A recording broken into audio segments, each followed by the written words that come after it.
नमस्कार, स्वागत है सभी आंगनवाड़ी सेविका सहायिका बहनों का हमारी आज की सच्ची खबरों में। तो बहनों, आज मैं आपको आवश्यक बहुत ज़रूरी सूचना है, तो इसको जल्दी से जल्दी एक दूसरे को शेयर कर दें। और कहाँ पर टीम आ रही है, कहाँ पर क्या हो रहा है, ये भी आप देख लें। देखिए, सबसे पहली है जो सुपरवाइजरों ने आंगनवाड़ी बहनों के लिए भेजी है, ये आवश्यक सूचना। बाल विकास परियोजना गढ़मुक्तेश्वर हापुड़ के आदेशानुसार सभी आंगनवाड़ी कार्यकर्ती प्रत्येक दिन, अब आप ध्यान से देखो, इसमें प्रत्येक दिन 8 बजे अपने केंद्र पर उपस्थित रहकर व्हाट्सएप के माध्यम से वीडियो के द्वारा अपनी उपस्थिति दर्ज कराएंगी। यानी आपको 8 बजे केंद्र पर पहुंच जाना है। वीडियो के माध्यम से आप अपनी सुपरवाइजर को बताएंगे कि देखिए, हम अपने केंद्र पर पहुंच चुके हैं, व्हाट्सएप के द्वारा यानी वीडियो कॉल के द्वारा उपस्थिति दर्ज कराएंगी। धन्यवाद। ये 6/5/2025 सुपरवाइजर बाल विकास परियोजना गढ़ हापुड़, यानी आप गढ़ मुक्तेश्वर हापुड़ जिले यानी गढ़ मुक्तेश्वर जो है उसमें ये परियोजना है। तो आप देख लो, अब इस तरीके से उपस्थिति लगाई जाएगी बहनों की। एक और जो बहुत जरूरी आदेश है उसको भी आप सभी बहन वीडियो को पूरा देखें। कई ऐसे आदेश हैं जो आपको परेशान करने वाले हैं, लेकिन बहनों आप किस तरीके से सचेत रहना। एक देखिए, दूसरा जो आदेश है इसको भी देख लें। और भी 3 से 4 आदेश ऐसे लगे हुए हैं जो आपके लिए बहुत जरूरी है। केंद्रीय बाल विकास मंत्रालय द्वारा पोषण ट्रैकर के माध्यम से मथुरा जिले की 3 ग्राम पंचायतों, यानी जिला मथुरा में 3 ग्राम पंचायत, कौन कौन सी ग्राम पंचायत होंगी, ग्राम पंचायतों को चिन्हित किया गया है। इन ग्राम पंचायतों में आंगनवाड़ी केंद्र की स्थिति का जायजा लेने के लिए मेघालय राज्य की टीम आ रही है। और यानी मेघालय राज्य की टीम आएगी। यहाँ पर 3 जो ग्राम पंचायत चुनी गई है। इस टीम द्वारा आंगनवाड़ी केंद्र की गतिविधियों के साथ साथ बच्चों के पोषण की गतिविधियां देखेंगी। यानी बच्चों में कौन कौन सी बच्चे गतिविधियां कर लेते हैं, ये सभी भी वो देखेंगे। वर्तमान समय में मथुरा जिले में संचालित सभी आंगनवाड़ी केंद्रों पर पंजीकृत लगभग 35,000 महिलाओं और 2.98 या 2,98,000 लाख बच्चों को पुष्टाहार दिया जा रहा है। इन बच्चों को वितरण होने वाले राशन का डाटा पोषण ट्रैकर पर फीड किया जाता है। पंजीकृत बच्चों की गतिविधियों का डाटा आंगनवाड़ी कार्यकर्ता द्वारा पोषण ट्रैकर ऐप पर फीड किया जाता है। तो यानी सब कुछ पोषण ट्रैकर पर किया जाता है। जिले की डीपीओ बुद्धि मिश्रा का कहना है कि भारत सरकार के बाल विकास विभाग ने पोषण ट्रैकर ऐप के माध्यम से जिले की 3 ग्राम पंचायतों जिसमें राया ब्लॉक में अनोड़ा, फरह में शंकरगढ़ी, चौहमुहा में पाली का चिन्हित किया गया। चिन्हित की गई ग्राम पंचायतों के आंगनवाड़ी केंद्रों में होने वाली गतिविधियों की स्थिति जानने के लिए मेघालय की टीम आ रही है। मेघालय से आने वाली टीम अगले सप्ताह तक जिले में पहुंचने की संभावना है। टीम द्वारा आंगनवाड़ी केंद्रों की गतिविधियों के साथ साथ बच्चों में जागरूकता और पोषणीयता का हाल देखेगी। इसके लिए चिन्हित 3 ग्राम पंचायतों में तैयारियां पूरी कर ली गई हैं, यानी तैयारियां पूरी कर ली गई हैं। बाहर से आने वाली 3 ग्राम पंचायतों के आंगनवाड़ी केंद्रों का फीडबैक महिला एवं बाल विकास मंत्रालय को देंगी। अगर इन केंद्रों का फीडबैक केंद्रीय बाल विकास मंत्रालय के मानकों पर खरा उतरा तो सरकार द्वारा एक ग्राम पंचायत को 1 लाख रुपए का पुरस्कार दिया जाएगा।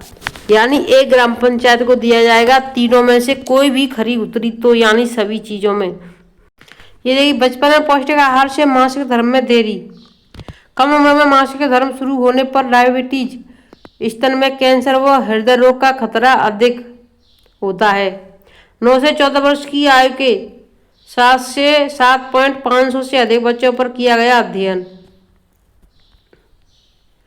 एक नए अध्ययन के अनुसार बचपन में सब्जियां, फलियां और साबुत अनाज के भरपूर आहार खाने से लड़कियों में मासिक धर्म की शुरुआत में देरी हो सकती है।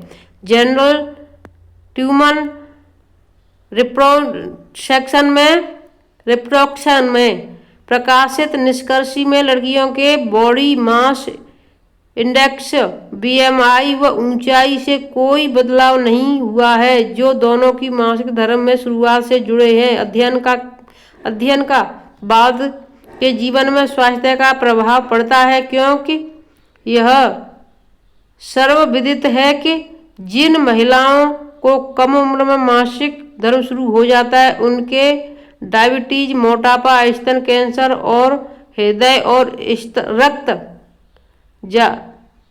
वाहिकाओं को बीमारियों का खतरा अधिक हो सकता है। अमेरिका के सिएटल में फ्रेड हर्चमन कैंसर सेंटर में एसोसिएट प्रोफेसर होली तेरित ने कहा कि मुझे लगता है कि हमारे निष्कर्ष सभी बच्चों और किशोरियों के लिए स्वास्थ्य भोजन के विकल्पों पर पहुंच की आवश्यकता और स्वच्छ आधारित गाइडलाइंस के आधार पर स्कूल आधारित नाश्ते और दोपहर के भोजन के महत्व को उजागर करते हैं कि ये निष्कर्ष 9 से 14 वर्ष की आयु में 7,500 से अधिक बच्चों के एक बड़े और संवादित अध्ययन से आए हैं। संशोधनकर्ताओं ने लड़कियों के आहार का मूल्यांकन 2 स्थापित आहार पैटर्न के आधार पर किया है। तो देखिए, खाने पीने जो बात है कि यानी शुरू से ही बच्चों को हर चीज़ खिलानी चाहिए। ऐसा नहीं है कहीं बच्चा ये चीज़ नहीं खा रहा है, कहीं वो नहीं खा रहा है, चाहे वो लड़की हो या लड़का हो, हमें बचपन से बच्चों को हर चीज़ खिलानी जो हमारे आहार में है। ऐसा नहीं कि हमारे आहार में ये चीज़ें नहीं है, जैसे कुछ नहीं होता है, जैसे कोई मांस नहीं खाता है, कोई अंडा नहीं खाता है, तो वो भी नहीं, जो हम खा रहे हैं वही सब चीज़ें। समाज कल्याण विभाग के छात्रावास कार्मिकों का मानदेय 10,000 के पार हो गया है। अनुसूचित जाति, जनजाति और विमुक्त जातियों के सामाजिक और शैक्षिक विकास को मजबूती देने की दिशा में समाज कल्याण विभाग ने एक महत्वपूर्ण कदम उठाया है। विभाग ने स्वैच्छिक संस्थाओं के माध्यम से संचालित सहायता प्राप्त छात्रावासों व पुस्तकालयों में कार्यरत कर्मचारियों के मानदेय में 4 गुना बढ़ोतरी की है। नई व्यवस्था के तहत अधीक्षक प्रबंधक का मानदेय 3,000 से बढ़कर 12,661 कर दिया गया है। पुस्तकालय अध्यक्ष का मानदेय 2,000 बढ़ाकर 12,661, रसोईया को कहार का मानदेय 3,000 से बढ़ाकर 11,303 और सफाई कर्मचारी चतुर्थ श्रेणी कर्मचारी मानदेय 1,500 से बढ़ाकर 10,275 कर दिया गया। यानी जो चतुर्थ श्रेणी के हैं उनके लिए 1,500 बढ़ा दिया गया है। जो रसोईया हैं उनका भी बढ़ा दिया गया है। तो इस तरीके से सभी के मानदेय श्रम विभाग द्वारा निर्धारित मानकों, शर्तों और प्रतिबंधों के तहत लागू किया गया है। विभागीय अधिकारियों के अनुसार यह निर्णय लंबे समय से लंबित था और वर्तमान समय की महंगाई और आवश्यकता को देखते हुए यह बढ़ोतरी जरूरी हो गई थी। इससे कर्मचारियों को न सिर्फ बेहतर जीवन स्तर मिल सकेगा, बल्कि वे अपने कार्यस्थलों पर अधिक समर्पण और निष्ठा के साथ काम कर सकेंगे। समाज कल्याण विभाग वर्तमान में कुल 32 सहायता प्राप्त संस्थानों का संचालन कर रहा है, जो स्वैच्छिक संस्थाओं के माध्यम से संचालित होते हैं। इन छात्रावासों और पुस्तकालयों का मुख्य उद्देश्य दूर दराज और वंचित इलाकों में रहने वाले अनुसूचित जाति, जनजाति व विमुक्त जातियों के बच्चों को शिक्षा के लिए आवासीय सुविधा, पुस्तकालय और आवश्यक संसाधन उपलब्ध कराना है। कर्मचारियों के मानदेय में की गई 4 गुना की बढ़ोतरी। तो कर्मचारियों के मानदेय में 4 गुना बढ़ोतरी की गई है। ये उत्तर प्रदेश की खबर है बहनों। सिद्धार्थनगर के 2 समेत 6 तस्कर गिरफ्तार। 3 DCM में 44 पशु ले जा रहे थे बिहार। देवरिया में गश्त के दौरान मटिया गांव के समीप पुलिस को मिली सफलता। तस्कर सरकारी संस्था में पशु भेजने का नाम पर पुलिस को भटकाते रहे। आंगनबाड़ी कर्मचारी एवं सहायिका एसोसिएशन संघ का फरिंदा में हुआ बैठक। ये महाराजगंज की खबर है। आंगनबाड़ी कर्मचारी एवं सहायिका एसोसिएशन संघ उत्तर प्रदेश इकाई जनपद महाराजगंज विकास खंड फरिंदा मीटिंग हॉल में संगठन की बैठक आहूत की गई, जिसकी अध्यक्षता ब्लॉक अध्यक्ष श्रीमती विनीता चौधरी द्वारा किया गया। बैठक में ब्लॉक के समस्त पदाधिकारी और समस्त सहायिकाएं और भाइयों द्वारा प्रतिभाग लिया गया, जिसमें बिंदुवार समस्याओं पर चर्चा किया गया, जिसके निस्तारण के लिए जिला संरक्षक सत्येंद्र पटेल द्वारा आश्वासन दिया गया कि आप लोगों की समस्या ब्लॉक एवं जिला स्तर से है। मैं और मेरे संगठन के जिम्मेदार लोगों द्वारा आपकी हर समस्या का निस्तारण करने का हर हाल में प्रयास किया जाएगा।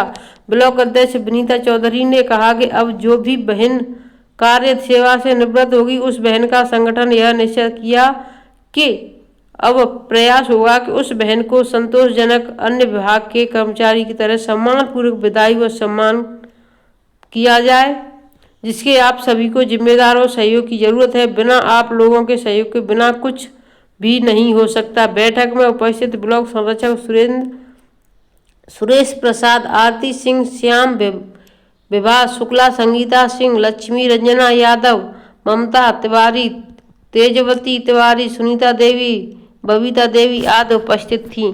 तो सभी बहनों ने वापस लिया कि यानी जो बहनें अगर देखिए जो रिटायरमेंट होती हैं, उसमें हम सभी बहनें अगर 200-200 रुपये भी दे करके सभी एक दूसरे के लिए यानी उनके लिए पैसा इकट्ठा करके उनको कुछ पुरस्कार दे दें या कुछ धनराशि दे दें उनको, तो उनके कुछ दिन अच्छे से गुजर जाएं और उन्हें ये भी लगेगा कि हमारी जो विदाई हुई, रिटायरमेंट हुआ तो सम्मानजनक स्थिति में हुआ। ऐसा नहीं कि आए और चुपचाप चले, किसी को पता भी नहीं चला कि यानी इनको रिटायरमेंट हो चुका है। तो ये हम बहनों का सहयोग बहुत ज़रूरी है। सभी बहनें अगर 200-200 रुपये भी करेंगी तब भी उन बहनों का कुछ सहयोग होगा और उन्हें जाते समय अच्छा लगेगा कि हमारी बहनें हमसे मिलने आई।